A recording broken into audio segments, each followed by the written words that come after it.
అయ్యా ఎన్నిసార్లు చేస్తారయ్యా ఈ రోడ్డును? ఎన్నిసార్లు కల్వెట్ దగ్గర మోరీని మూసేస్తుంటారు? 20 సార్లు అయిపోయింది ఇప్పటివరకు.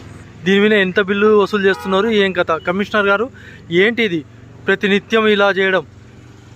ఒకసారి వేస్తే ఉండదా? అంటే ప్రజల సొత్తును దోసుకు తినడానికి జతయిందా ఇక్కడ? కాంట్రాక్టర్లు తమ ఇష్టం వచ్చినట్టు కాలువ నిర్మాణం పనులు చేస్తూ ఈ విధంగా ఎంతమందిని ఇలా ఇబ్బందులకు గురి చేస్తారు వాహనదారులకు? ప్రతిరోజు ఇదేనా మీరు చేసేది? ఇప్పటికి 3వసారి, ఇది 4వసారేమో. రోడ్డు కట్ చేసిండ్రు, రోడ్డు మీద వేస్తారు, మళ్ళీ బిల్ చేసుకుంటారు, మళ్ళీ తీసుకుంటారు. ఇదేనా మన ప్రవర్తన, మన అభివృద్ధి? కాలువ పనులు అట్లే ఉన్నాయి, మురికి కాలువలు పెట్టేసి మూసేసిండ్రు. అవి ఇప్పటివరకు ఏం చేయరు.